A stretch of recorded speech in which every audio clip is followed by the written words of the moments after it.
Praise the Lord. திருச்சியை சேர்ந்த father Albert அவர்களை குறித்ததான ஒரு பதிவு.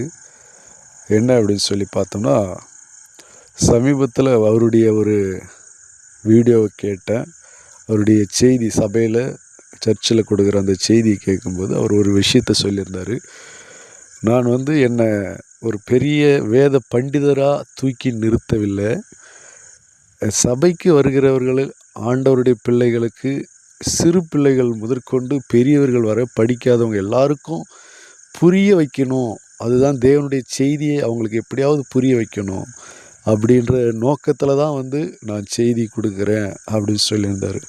அது உண்மையாகவே மிகவும் ஒரு சந்தோஷமான ஒரு காரியம். ஏன் அப்படின்னு கேட்டால், ஒரு நாள் நான் ஒரு சலூன் கடைக்கு போயிருந்தேன், முடி வெட்ட. அப்படி அந்த சலூன் கடைக்காரர் அவர் இந்து மனுஷன் தான் அவர்.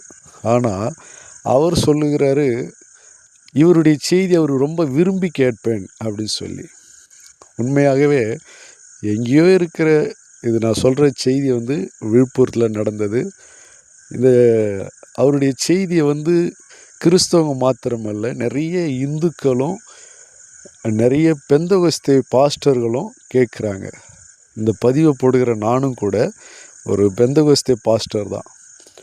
அதனால் அவருடைய செய்திகளுக்கும் அவருக்கும் மிகவும் நான் வாழ்த்துதலை சொல்லுகிறேன்.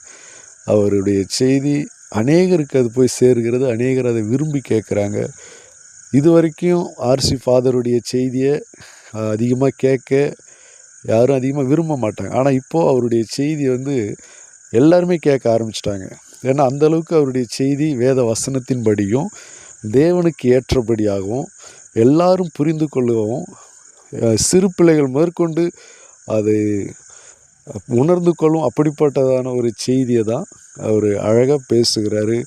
அது தேவனுக்கு மகிமை உண்டாகட்டும். இன்னும் பாவத்தை குறித்து அவர் கண்டித்து உணர்த்துகிறார். இன்னும் அந்த சபை ஜனங்களுக்கும் அவர் பேசுகிற விதங்கள் ரொம்பவும் பிடித்தமாக இருக்கிறது. அப்படிப்பட்ட ஒரு செய்தியாளரை தான் சபையின் ஜனங்கள் தேடிக்கொண்டிருக்கிறாங்க. இப்படி எல்லா ஃபாதர்களும் எல்லா ஊழியக்காரர்களும் இந்த மாதிரி எல்லா ஜனங்களும் புரியக்கூடிய அளவிற்கு தேவனுடைய வார்த்தையை பேசினா எல்லாருக்கும் அது போய் சேரும். அநேகர் அதனால் ஆசீர்வதிக்கப்படுவாங்க, அதனால் பிரயோஜனம் அடைவாங்க. அதனால் ஃபாதர் ஆல்பர்ட் அவர்களுக்கு மீண்டும் என்னுடைய வாழ்த்துதலை சொல்லி இந்த பதிவை நிறைவு